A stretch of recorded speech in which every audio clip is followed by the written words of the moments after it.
क्या आप जानते हैं कि जब मर्यादा पुरुषोत्तम भगवान श्री राम के परम भक्त और अजरमर वीर हनुमान जी द्वापर युग में भगवान श्री कृष्ण की नगरी द्वारका पहुँचे तो उन्होंने एक ही दिन में 3 महाशक्तियों का घमंड चूर चूर कर दिया था। यह एक ऐसी दुर्लभ पौराणिक कथा है जो अमूमन बहुत कम लोगों को सुनने को मिलती है।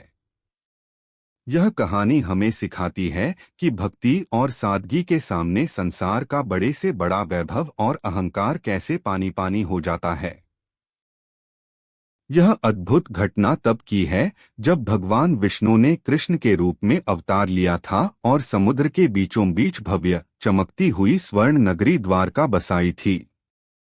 वह द्वारका जिसके विशाल महल कांच और मणियों से जड़े थे और जिसकी सुरक्षा साक्षात भगवान के अस्त्र शस्त्र करते थे।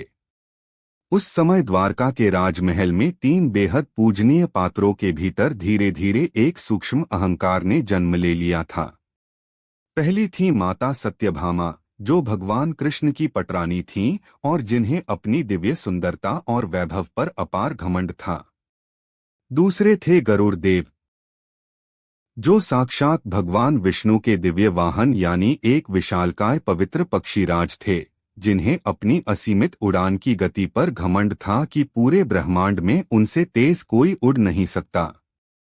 और तीसरे थे साक्षात सुदर्शन चक्र, भगवान का वो अचूक और प्रलयकारी अस्त्र जो पलक झपकते ही पूरी सृष्टि को भस्म करने की शक्ति रखता था, और उन्हें अपनी इसी अजेय शक्ति पर अहंकार हो गया था।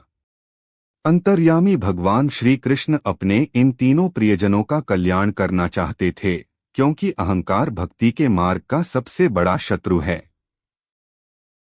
इसलिए उन्होंने त्रेतायुग के परम प्रतापी वानर देवता संकटमोचन हनुमान जी को माध्यम बनाकर एक लीला रची।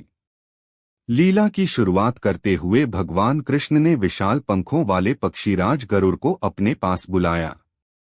उन्होंने गरुड़ से कहा कि तुम तुरंत गंधमादन पर्वत पर जाओ, जहां घने जंगलों, बर्फ की ठंडी वादियों और दिव्य जड़ी बूटियों के बीच हनुमान जी रहते हैं, और उनसे कहो कि द्वारका में उनके आराध्य प्रभु श्री राम और माता सीता ने उन्हें याद किया है। गरुड़ देव मन ही मन मुस्कुराए और सोचने लगे कि एक बूढ़े वानर को बुलाने के लिए भला मेरी जैसी दिव्य गति वाले वाहन की क्या आवश्यकता। खैर, वे हवा को चीरते हुए पलक झपकते ही गंधमादन पर्वत की सुंदर और शांत कंदराओं में जा पहुंचे। वहां हनुमान जी आंखें मूंदकर पूरी तरह राम नाम के ध्यान में लीन बैठे थे। गरुड़ ने बड़े अहंकार भरे स्वर में कहा कि हे वानर राज, द्वारकाधीश भगवान श्री कृष्ण ने आपको द्वारका बुलाया है। हनुमान जी ने अत्यंत सौम्य भाव से अपनी आंखें खोलीं और कहा कि पुत्र, मैं तो केवल अपने रघुनाथ श्री राम को जानता हूँ, मैं किसी कृष्ण को नहीं जानता और न ही मैं इस अवस्था में कहीं जाऊंगा।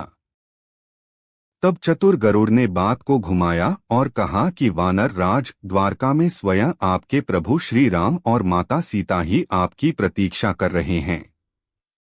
अपने आराध्य का नाम सुनते ही हनुमान जी की आंखों में भक्ति के आंसू आ गए और वे भावुक होकर बोले कि तुम आगे बढ़ो पुत्र, मैं तुरंत आता हूँ।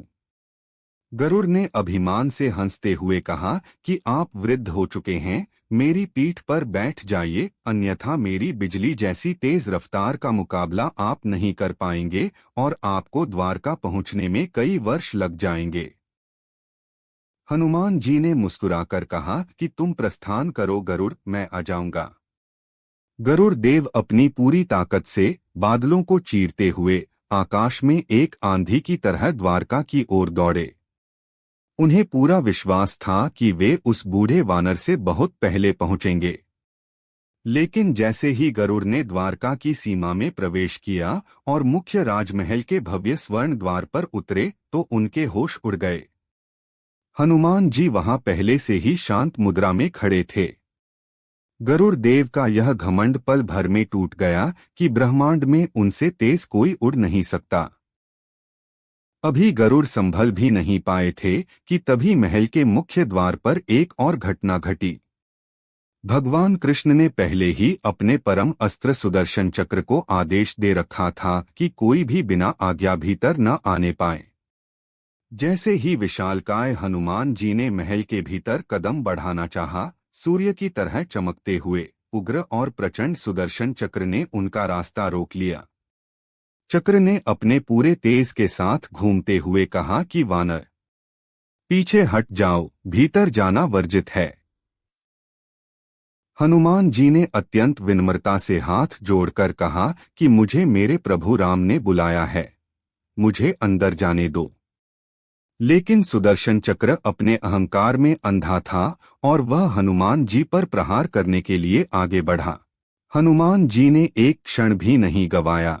उन्होंने मुस्कुराते हुए बिना किसी क्रोध के अपनी असीम दिव्य शक्ति से उस ब्रह्मांड के सबसे शक्तिशाली अस्त्र सुदर्शन चक्र को अपने हाथ से पकड़ा और किसी मामूली मीठे फल की तरह अपने मुंह में दबा लिया। सुदर्शन चक्र की सारी प्रलयकारी शक्ति हनुमान जी के मुंह के भीतर असहाय होकर बंद हो गई। इधर महल के भीतर बने अत्यंत वैभवशाली रत्नों से चमकते सभा कक्ष में भगवान कृष्ण ने माता सत्यभामा से कहा था कि वे देवी सीता का रूप धारण करके सिंहासन पर बैठें, क्योंकि हनुमान केवल अपनी माता सीता को ही देखना चाहते हैं।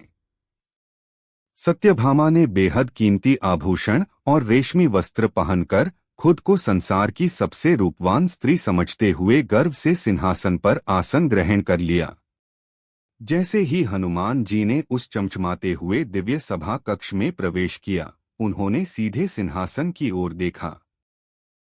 उन्होंने श्री कृष्ण के भीतर तो साक्षात अपने प्रभु श्री राम की छवि देख ली और वे उनके चरणों में गिर पड़े। लेकिन जैसे ही उनकी दृष्टि बगल में बैठी सत्यभामा पर पड़ी, हनुमान जी अत्यंत भ्रमित हो गए। उन्होंने हाथ जोड़कर भोलेपन से श्री कृष्ण से पूछा कि हे राघव, आपने मर्यादा पुरुषोत्तम श्री राम का रूप तो धर लिया, लेकिन आपके साथ इस पावन सिंहासन पर यह कौन सी दासी बैठी है? मेरी परम पूजनीय जगज्जननी माता सीता कहाँ है? यह सुनते ही माता सत्यभामा के पैरों तले जमीन खिसक गई।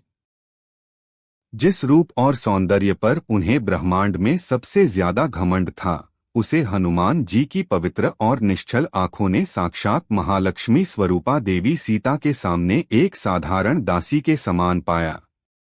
सत्यभामा का सारा अहंकार एक पल में आंसुओं के रूप में बह गया। सभा कक्ष में गरुड़ और सत्यभामा दोनों सिर झुकाकर ग्लानि में बैठ गए। तब भगवान कृष्ण ने मंद मंद मुस्कुराते हुए हनुमान जी से पूछा कि हे पवनपुत्र, तुम भीतर तो आ गए, लेकिन मुख्य द्वार पर तैनात सुदर्शन ने तुम्हें रोका नहीं। हनुमान जी ने अत्यंत संकोच के साथ लजाते हुए अपने मुंह पर हाथ रखा और कहा कि क्षमा करें प्रभु, जब मैं अंदर आ रहा था तो यह चक्र जैसा कोई खिलौना बार बार मेरे रास्ते में बाधा बन रहा था। मुझे लगा कि यह आपकी इस दिव्य लीला में विघ्न डालेगा, इसलिए मैंने इसे अपने मुंह में रख लिया था। यह कहकर हनुमान जी ने सुदर्शन चक्र को अपने मुंह से बाहर निकाला और प्रभु के चरणों में रख दिया। सुदर्शन चक्र का भी सारा तेज और घमंड पूरी तरह पानी पानी हो चुका था। इस प्रकार त्रेतायुग के परम संत और भक्त हनुमान जी ने बिना किसी क्रोध या युद्ध के केवल अपनी सहज भक्ति, सादगी और असीम शक्ति से द्वापर युग की इन तीनों महाशक्तियों के अहंकार को सदा के लिए शांत कर दिया और द्वारका नगरी को सादगी का अमर पाठ पढ़ाया।